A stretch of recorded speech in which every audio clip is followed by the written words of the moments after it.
एक महिला होती है और महिला के साथ में उसकी बेटी भी होती है और दोनों रोड पे एक ऑटो का इंतजार कर रही होती है, लेकिन कोई ऑटो वाला वहां पे आके रुकता भी नहीं है। वो काफी प्रयास करती हैं कि कोई ऑटो वाला रुक जाए और हल्की हल्की बारिश भी हो रही होती है, लेकिन कोई ऑटो वाला नहीं रुकता है। तभी दूर से एक ऑटो वाला देख रहा होता है और वो वहां पे आता है और उनके पास में आके रुक जाता है और वो जो महिलाएं होती है वो उस पर बैठ जाती है और बैठने के बाद में उस जो ऑटो का मिरर होता है उसमें देखती हैं कि ये ऑटो वाला कौन है और देख के पहचान लेती हैं। पहचानने के बाद इनकी आंखों से आंसू गिरने लगते हैं और ये सोचने पर मजबूर हो जाती हैं कि आखिर ऐसा कैसे हो गया।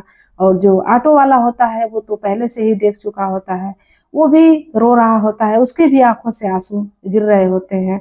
आखिर इन लोगों में संबंध क्या था, ये क्या थे एक दूसरे के और ऐसे क्यों देख के बहुत ही ज्यादा परेशान थे और रो रहे थे। आइए सब कुछ जानेंगे इस वीडियो के माध्यम से। नमस्ते, प्रणाम, मैं स्वाति आप सभी का बहुत बहुत स्वागत करती हूँ। अगर आप हमारे चैनल पे नए हैं तो चैनल को सब्सक्राइब कर लीजिए, लाइक कर दीजिए और एक कमेंट जरूर कीजिएगा वीडियो को सुनने के बाद, क्योंकि वीडियो बहुत ही इंटरेस्टिंग है और बहुत ही अच्छा वीडियो है और आप लोगों का कमेंट हमें बहुत ही हौसला देता है और ऐसी ऐसी वीडियो हम आप लोगों के लिए लाते रहेंगे।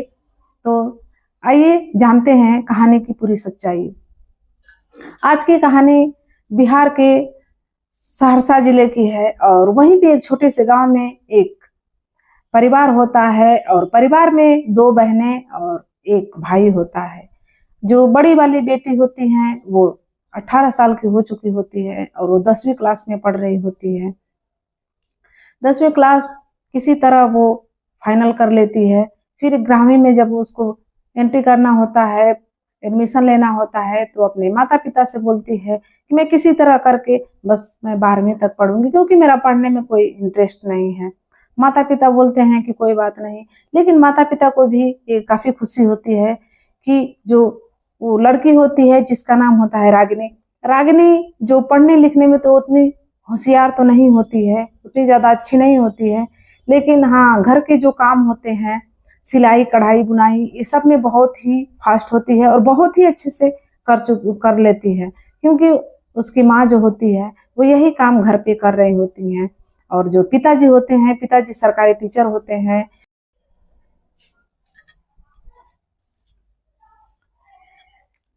आइए जानते हैं कहानी की पूरी सच्चाई। आज की कहानी बिहार के पटना जिले की है। वहीं पे एक छोटे से गांव में एक परिवार होता है और परिवार में 3 बच्चे होते हैं, 2 बेटी और 1 बेटा। और पिताजी होते हैं वो सरकारी टीचर होते हैं और जो बड़ी वाली बेटी होती है जिसका नाम होता है रागिनी, रागिनी पढ़ने में उतना अच्छा तो नहीं होती है, पढ़ाई में उसका ज्यादा इंटरेस्ट नहीं होता है, लेकिन जो कढ़ाई सिलाई बुनाई होती है इसमें बहुत ही ज्यादा उसका इंटरेस्ट होता है और पहले से ही वो ये सब कर रही होती है, क्योंकि घर में जो माँ होती हैं वो भी सिलाई का काम करती हैं और उसी में वो ज्यादा उसका इंटरेस्ट होता है। और जैसे तैसे करके वो 12वीं पास कर लेती है और 12वीं पास करने के बाद वो अपने माता पिता से बोलती है कि मैं अब आगे पढ़ाई नहीं करूंगी। और जो उसके पिताजी होते हैं वो उनका भी रिटायरमेंट का टाइम आ जाता है और वो सोचते हैं कि किसी तरह करके एक बेटी की कम से कम शादी कर दूं, जब तक मेरी नौकरी है, फिर उसके बाद देखी जाएगी, जो एक बेटी और एक बेटा रहेगा तो किसी तरह भी कर दूंगा। और इसी की तलाश में वो लड़का ढूंढने लगते हैं और ऐसे तैसे करके पता लगता है, एक टीचर होते हैं वो भी, उन्हीं से पता चलता है कि एक हमारा दोस्त है और उसी का एक बेटा है जो इस टाइम तो बिजनेस बहुत ज्यादा अच्छा कर रहा है और काफी कामयाब हो चुका है। अगर तुम चाहो तो उस लड़के को देख सकते हो, अगर पसंद आए तो रिश्ते की बात आगे करना। वो रागिनी के पापा को भी ये बात अच्छी लगती है और वहाँ पे एड्रेस लेके पहुँचते हैं और वहाँ पे जाने के बाद जैसे ही अपनी बेटी की फोटो दिखाते हैं, जो उनके परिवार वाले होते हैं, लड़के के माँ बाप, वो फोटो देखकर पसंद कर लेते हैं और कहते हैं कि लड़की हमें बहुत अच्छी लग रही है। लेकिन जो लड़का होता है वो भी देखता है फोटो और वो भी पसंद कर लेता है और बिजनेस काफी लंबा चौड़ा होता है, कारोबार ज्यादा होता है, लेकिन वो लोग पसंद कर लेते हैं। और रागिनी के पिताजी के लिए भी बहुत ही सौभाग्य की बात होती है कि चलो किसी तरह मेरी लड़की को पसंद कर रहे हैं, क्योंकि धन दौलत तो काफी ज्यादा होता है और कारोबार भी बहुत ज्यादा होता है। इसी की वजह से वो सोचने लगते हैं कि कोई बात नहीं, मैं जितना भी लेना देना पड़ेगा मैं दे के और शादी कर लूँगा। और खास तो देना लेना नहीं होता है और सब कुछ हो भी जाता है, तय शादी हो जाती है। तय होने के बाद उसी टाइम पे शादी भी हो जाती है। और जब रागिनी दुल्हन बन के अपने ससुराल में आती है तो आने के बाद सब कुछ तो सही चल रहा होता है, लेकिन फिर भी जो उसकी सास होती है, सास का जो व्यवहार होता है वो पहले से बहुत ही अजीब सा होता है। ये तो पहले देखती है तो इसको बिल्कुल भी अच्छा नहीं लगता है, लेकिन सोचती है कि कोई बात नहीं, अभी पहली बार आई हूँ इसीलिए अच्छा नहीं लग रहा है, और जैसे तैसे करके वो पहली बार तो चली जाती है। और जैसे ही दूसरी बार वो विदा करके आती है अपने ससुराल में, जो एक उसकी ननद होती है और सास होती है, ये दोनों का रवैया काफ़ी अच्छा नहीं लगता है उसको। क्योंकि जो भी ये खाना बनाती है, चाहे कुछ भी काम करती है, इन लोगों को बिल्कुल भी अच्छा नहीं लगता है और हर तरह के टीका टिप्पणी उसके हर एक काम पे करने लगते हैं कि तुम्हें तो खाना बनाना नहीं आता, तुम एक गरीब परिवार से हो इसीलिए तुम्हें गरीबों का खाना बनाना आता है। हम लोग इतने हाई स्टैंडर्ड क्वालिटी वाले लोग हैं, हाई स्टैंडर्ड सोसाइटी वाले लोग हैं, तुमको तो ये सब कुछ करना ही नहीं आता। जैसे हम लोग खाते पीते हैं तुमको बनाना नहीं आता। लेकिन रागिनी हर संभव प्रयास करती है कि मैं, ये लोग जैसे कह रहे हैं वैसे मैं इन लोगों के लिए खाना बनाऊं और सारा काम करूं, लेकिन फिर भी वो लोग संतुष्ट नहीं होते हैं और बार बार जो अमीरी और गरीबी का जो अमीरी और गरीबी का जो ताना होता है वो लोग आए दिन देती रहती हैं और हमेशा परेशान करने लगती हैं रागिनी को। रागिनी एक दिन अपने पति, जो उसका नाम होता है अजय, वो अपने पति से बोलती है कि आप क्यों नहीं अपने माँ और बहन को थोड़ा सा समझाते हैं, क्योंकि मैं कुछ भी काम करती हूँ ये लोग हमेशा टीका टिप्पणी करती रहते हैं, मुझे बिल्कुल भी अच्छा नहीं लगता है। और मैं अपनी तरफ से तो बहुत ही कोशिश करती हूँ कि मैं अच्छे से अच्छे खाना बनाऊँ और सारे काम को बहुत ही व्यवस्थित ढंग से करूँ, लेकिन मैं क्या बताऊँ, मैं करती तो हूँ लेकिन इन लोगों के नज़र में वो अच्छा नहीं लगता है, तो मैं क्या कर सकती हूँ। तभी अजय जो होता है वो बोलता है कि ये सब तुम्हारा काम है और तुम्हें जैसे मेरी माँ और मेरी बहन कह रही हैं तुम्हें उसी हिसाब से चलना होगा, नहीं तो तुम अपना समझो। और वो उसी दिन वो कह के वो चला जाता है अपने काम पे। लेकिन जैसे ही दूसरा दिन होता है वो फिर से वही सब होने लगता है, फिर से वही सब होने लगता है और रागिनी जो होती है आए दिन वो हमेशा परेशान रहने लगती है। उसको समझ में आता है कि मैं किस तरह से काम करूं ताकि ये लोग संतुष्ट हो जाएं, लेकिन ऐसा कुछ भी नहीं होता है, क्योंकि उन लोगों के नज़र में होता है कि ये गरीब परिवार से आई है और ना ही कुछ धन दौलत लेके आई है, क्योंकि रागिनी अपने शादी में दहेज लेके नहीं गई होती है। इसी की वजह से इन लोगों का मेन प्रॉब्लम यही होता है और इसी वजह से रागिनी को ये ज़्यादा परेशान करते हैं। लेकिन रागिनी एक दिन फिर अपने पति से यही बात रात को सोते टाइम वो कहती है, लेकिन जो अजय होता है वो चिल्लाने लगता है और बोलता है कि तुम्हारा दिमाग खराब हो गया, हर टाइम मेरी माँ और मेरी बहन के बारे में तुम्हें बुराई ही नजर आती है। मैं तुमको एक बार नहीं बहुत बार बोल चुका हूँ कि मेरी माँ और मेरी बहन के हिसाब से तुम्हें चलना है, अगर नहीं चलना है तो तुम अपना रास्ता देख सकती हो। लेकिन जो रागिनी होती है अपने जिंदगी से, अपने समय से समझौता कर लेती है और वो चुपचाप उस घर में रहने लगती है और सोचती है कि किसी न किसी दिन इन लोगों का स्वभाव जरूर बदलेगा और मैं वैसा ही करूंगी, क्योंकि कहते हैं एक न एक दिन आदमी का स्वभाव जो होता है धीरे धीरे करके वो सब कुछ सही हो जाता है। और इसी आस में रागिनी भी होती है, लेकिन ऐसा कुछ भी नहीं होता है। कुछ ही दिनों के बाद रागिनी की तबीयत खराब होती है, उसे उल्टियाँ आने लगती है और जैसे ही वो हॉस्पिटल जाती है वहाँ जाने के बाद चेकअप होता है और चेकअप कराने के बाद पता लगता है कि रागिनी प्रेग्नेंट है। वो आती है घर पे 2 दिन के बाद और आने के बाद अपने पति से बोलती है कि मुझे 2 दिन भी नहीं हुए घर पे आए और जो मेरी सासू माँ हैं और ननद हैं मुझे बहुत परेशान कर रहे हैं, आप क्यों नहीं थोड़ा समझाते हैं उनको कि पहले जैसे मेरे से काम अब नहीं हो पा रहा है, क्योंकि मेरे बार बार उल्टियाँ आ रही हैं और मेरी तबीयत बराबर खराब हो रही है, मुझसे काम अब नहीं हो पा रहा है। तभी अजय बोलता है कि तुम्हारा काम तुम समझो, लेकिन मुझे इस मामले में मत घसीटो और ना ही मेरे से कोई बात करो। तभी वो जो रागिनी होती है वो रोने लगती है और सोचने लगती है कि मैं अब क्या करूं, क्योंकि उस टाइम में औरत को बहुत ही ज़्यादा ज़रूरत होती है सबके प्यार की, सबके प्यार की और अच्छे अच्छे खान पान की ज़रूरत होती है। लेकिन ऐसा यहाँ पे कुछ भी नहीं होता है और उल्टा ही हो जाता है, क्योंकि समय से ना तो खाना मिलता है और ना ही कुछ हो पाता है। और जो सास और ननद होती हैं, ये लोग तो काम के लिए बहुत ही ज़्यादा चिल्लाती हैं और बोलती हैं कि हर वक्त सोई रहती है, कुछ काम नहीं करती है। क्योंकि जो उसकी तबीयत थी वो दिन पे दिन बिगड़ती जा रही होती है और बहुत ही ज़्यादा वो कमज़ोर हो चुकी होती है। इसकी वजह से उससे काम नहीं हो पाता है। और और जैसे ही 9 महीने पूरे होते हैं, उसको एक सुंदर सी बेटी होती है और बेटी का चेहरा जब रागिनी देखती है तो बहुत ही ज़्यादा खुश होती है और बहुत ही उसे अच्छा लगता है कि चलो मेरी दुनिया में एक मेरी बेटी तो आ गई। और जैसे ही वो घर पे जाती है, हॉस्पिटल से घर पे जाती है, तो घर पे जाने के बाद अपने पति से बोलती है कि देखिए अब हमारी बेटी आ गई, हमें बहुत ही अच्छा लग रहा है। लेकिन जो अजय होता है उसका रवैया कुछ अजीब अजीब सा होता है, क्योंकि उसे बेटी आने के बाद उसे खुशी नहीं होती है और वो अब रागिनी से और ही ज्यादा कट कट के रहने लगता है और उसे दूरी बना लेता है और बाहर बाहर रहने लगता है। और जो अलग अलग लड़कियां होती हैं, दूसरी दूसरी लड़कियों से उसका अवैध संबंध भी होता है। लेकिन रागिनी को पहले से ये सब बारे में पता नहीं होता है।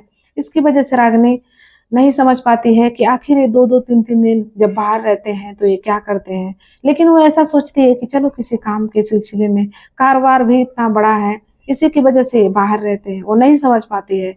लेकिन ऐसे ही एक दिन वो सो रही होती है, रात का टाइम होता है, 11 साढ़े 11 हो रहे होते हैं और जैसे उसकी नींद खुलती है और उसके फ़ोन पे जो अजय का फ़ोन होता है वो भी बगल में रखा होता है सिरहाने, वो उसके फ़ोन पे बार बार मैसेज आते रहते हैं और उसको जब डिस्टर्ब होता है तो रागिनी उठती है। उठने के बाद वो देखती है और उसका फ़ोन लेकर के बाहर निकल जाती है और निकलने के बाद उसके फ़ोन को चेक करने लगती है तो उसमें से बहुत सारे अश्लील वीडियो, गंदे वीडियो निकलते हैं और उसमें जो लड़कियों की चैटिंग होती है वो आते रहते हैं, वो भी देख लेती है।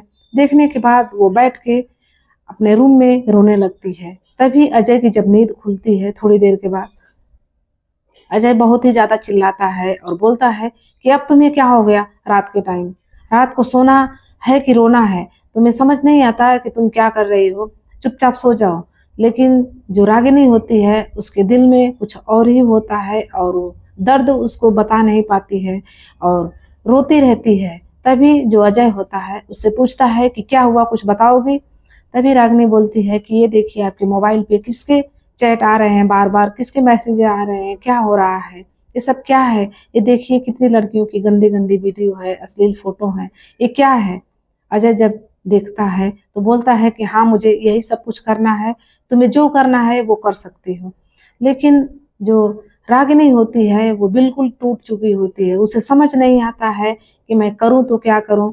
जो सास ननद हैं वो ऐसे परेशान कर रहे हैं और लड़की का जो होता है कि शादी के बाद अगर वो ससुराल में आती है तो सब कुछ एक किनारे रहे, अगर पति अच्छा है तो उसी के सहारे वो पूरी जिंदगी काट लेती है। लेकिन जब परिवार वाले भी खिलाफ और पति भी खिलाफ तो लड़की को अपनी जिंदगी बिताना बहुत ही मुश्किल हो जाता है। और यही बात रागिनी के साथ भी होता है। रागिनी भी अपनी जिंदगी बहुत ही घुट घुट करके उस घर में वो गुजारती है। लेकिन एक दिन ऐसे होता है कि इसी बात को लेकर रागिनी पूछ देती है और जो अजय होता है वो चिल्ला के वो रागिनी को थप्पड़ मार देता है और उसकी बहुत ही ज्यादा पिटाई कर देता है, क्योंकि उसको पहले से भी गुस्सा होता है कि मेरा फोन क्यों चेक कर रही थी उस दिन, और इसी की वजह से वो गुस्सा दिखाता है और रागिनी को मारने लगता है। और उसी दिन रागिनी रात को अपने पापा को फोन करती है और बोलती है कि पापा मैं यहाँ पे नहीं रहूंगी, क्योंकि ये आदमी बिल्कुल गलत है और नशा तो बहुत ही ज्यादा करता है और इसके अंदर बस वही चीज है कि ये बाहर लड़कियों से चैटिंग करता है और बाहर बाहर लड़कियों के साथ अश्लील अश्लील वीडियो बनाता है, सब कुछ करता है। मुझे ये सब बिल्कुल बर्दाश्त नहीं हो रहा है, क्योंकि आज तक तो मैं कुछ भी नहीं जानती थी। मैं सोचती थी कि काम के सिलसिले में बाहर रह रहे हैं, मुझे ये सब नहीं पता था, लेकिन मुझे अब सब पता चल गया है और मैंने इनके फोन भी चेक किए हैं।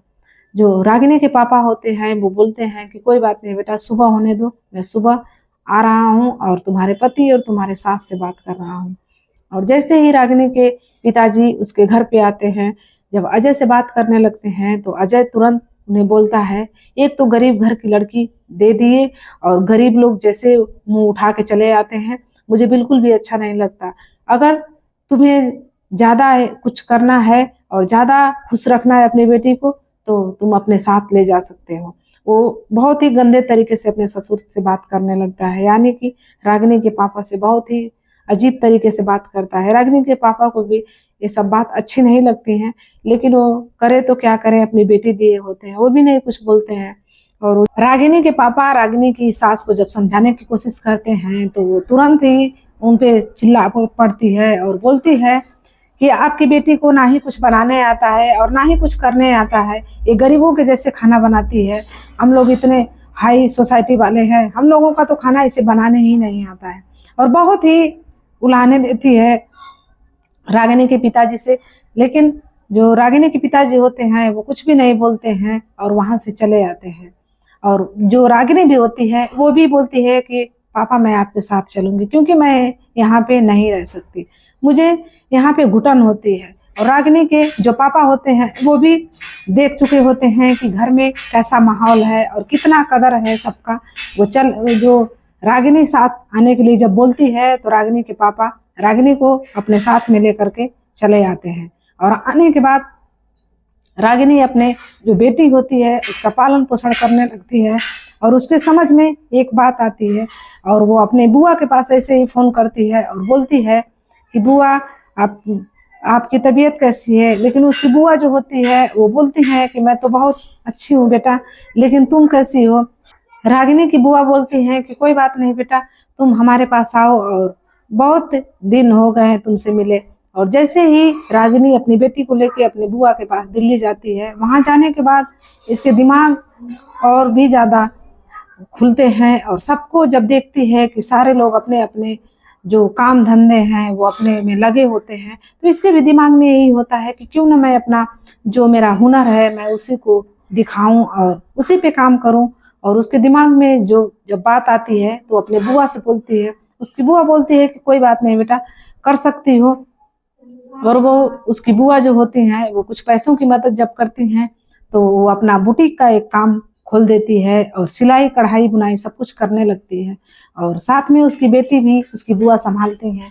और उसके बाद उसका देखते ही देखते बुटीक बहुत ही ज्यादा चलने लगता है और बहुत ही ज्यादा पैसा भी हो जाता है। जो सिलने वाले होते हैं वर्कर, वो वर्कर भी रख लेती है और रखने के बाद वो काम बहुत ही तेजी से चलने लगता है। और जो रागिनी होती है वो बहुत ही ज्यादा खुश होती है और उसको भी अच्छा लगता है कि चलो मैं अपने पैरों पे खड़ा हो गई। और जो अजय होता है उसको तो पूरी तरह ही भूल चुकी होती है, क्योंकि उसकी भी दुनिया अलग थी और इसकी भी दुनिया अलग हो जाती है। लेकिन उसकी दुनिया अयासी में अलग थी और ये होती है जो रागिनी, ये बहुत ही मेहनत करके अपनी एक दुनिया बसा लेती है। और इसे बहुत ही ज्यादा अच्छा लगता है कि मैं अपने पैरों पे खड़ी हूँ। तभी एक दिन वो जब बहुत ही ज्यादा उसके पास पैसे आने लगते हैं तो अपना घर मकान भी खरीद लेती है वहीं दिल्ली में, और एक गाड़ी भी खरीद लेती है, वो कार। और कार से वो अपने बेटी को छोड़ने ले जाया करती है और लेके आया करती है, और साथ में ड्राइवर भी रख लेती है। सब कुछ समझ लीजिए उसका बहुत ही अच्छा दिन आ जाता है।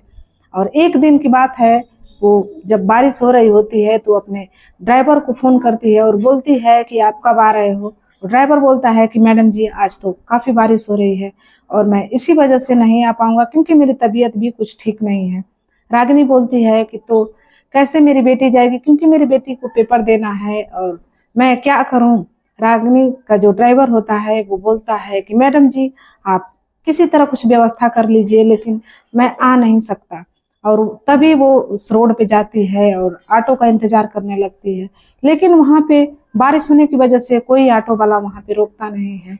तभी एक दूर से एक ऑटो वाला देख रहा होता है और वो आके रागिनी के पास में ऑटो लगा देता है। और रागिनी उसमें जब बैठती है तो जो ऑटो का मिरर होता है उस मिरर में देख लेती है कि ये ऑटो चलाने वाला कौन है। और देखते ही देखते उसके आंखों से आंसू बहने लगते हैं। और वहां पे जब पहुंचती है, जहाँ जाना होता है उसको, वहां पे पहुंचती है तो जैसे ही वो ऑटो रोकता है वो भी रो रहा होता है जो ऑटो वाला होता है, क्योंकि ये कोई और नहीं होता है ये रागिनी का पति होता है अजय, क्योंकि इसकी हालत बहुत ही बेकार हो चुकी होती है और अंततः आके ये ऑटो चला रहा होता है।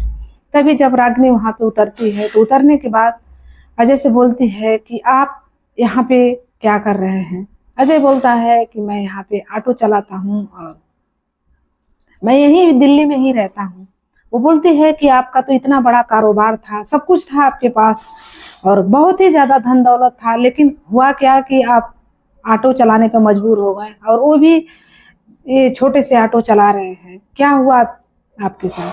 वो तुरंत कुछ नहीं बोलता है और थोड़ी देर चुप होने के बाद वो बोलता है कि मेरी स्थिति बहुत ही खराब हो चुकी थी, इसी की वजह से मुझे लास्ट में दिल्ली आना पड़ा और ऑटो चला रहा हूँ, क्योंकि मेरी बहुत ही ज़्यादा मजबूरी थी।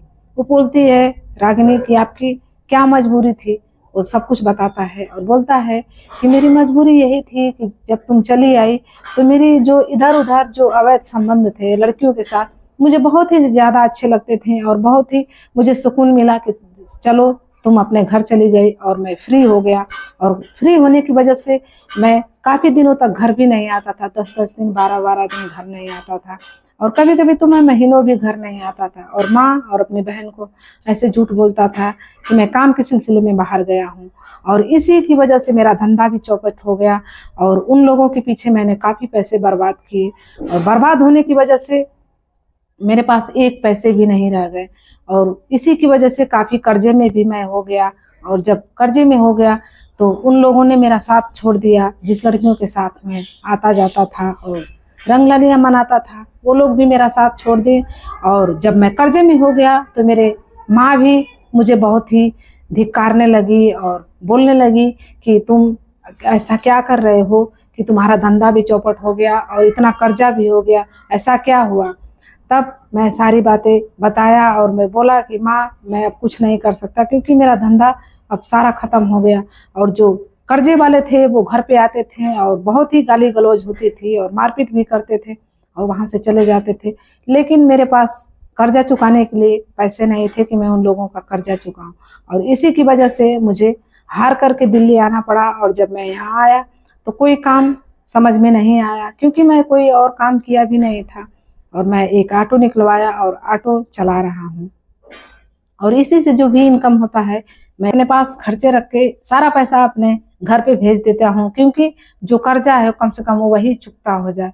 और इसी की वजह से मैं यहाँ पे मारा फिर रहा हूँ। क्यों, जब मैं गांव में रहता था तो वहाँ पे रहने के बाद मुझे जो कर्जदार होते थे वो बहुत ही ज़्यादा परेशान कर रहे थे, क्योंकि मैं टाइम से तो कर्जा दे नहीं पा रहा था। इसी की वजह से मैं यहाँ पे चला आया। तभी जो रागिनी होती है वो बोलती है कि कोई बात नहीं, मैं अपने बेटी का पेपर दिला के अभी आ रही हूँ और आपको अपने साथ लेके चलती हूँ। और वो बोलता है कि कोई बात नहीं, मैं ऑटो से ही लेके चल रहा हूँ। और वो जाता है ऑटो के साथ में लेकर के अपने बीवी को और अपनी बेटी को भी लेकर के जाता है और जाता है तो वहाँ जाने के बाद पेपर होता है। पेपर होने के बाद वो तीनों साथ में ही आते हैं और जो रागिनी होती है वो अपने पति को लेकर के अपने बुटीक पे जाती है, अपने जो वहाँ पे प्लाट ली होती है वहाँ पे जाती है। जब जाती है तो जो घर बना होता है, मकान इतना बड़ा देख करके अजय बहुत ही आश्चर्यचकित होता है और पूछता है कि ये किसका घर है। रागिनी बोलती है कि ये हमारा घर है, क्योंकि मैंने बहुत ही ज़्यादा मेहनत किया है और वहाँ से आई तो मैं अपनी मेहनत में जुट गई और मैं बहुत ही ज़ोर शोर से मेहनत करती रही, क्योंकि मेरे पास एक गुण भी था और सिलाई कढ़ाई। इसी की वजह से मैं आज इतने करोड़ों का जो मकान है उसको खड़ा किया है और एक गाड़ी भी जो देख रहे हो ये भी मेरी ही है। सब कुछ मेरा हो गया है। और फिर से रागिनी और उसकी बेटी और उसका पति तीनों साथ में रहने लगते हैं और बहुत ही ज़्यादा अच्छा लगता है जब तीनों साथ में रहते हैं और बहुत ही खुशी खुशी रहने लगते हैं। इनका परिवार फिर से एक हो जाता है। अगर आप हमारे चैनल पर नए हैं तो चैनल को सब्सक्राइब कर लीजिए, लाइक कर दीजिए और एक कमेंट जरूर कीजिएगा कि आप लोगों को ये कहानी कैसी लगी। तब तक के लिए धन्यवाद। मिलते हैं नेक्स्ट वीडियो में।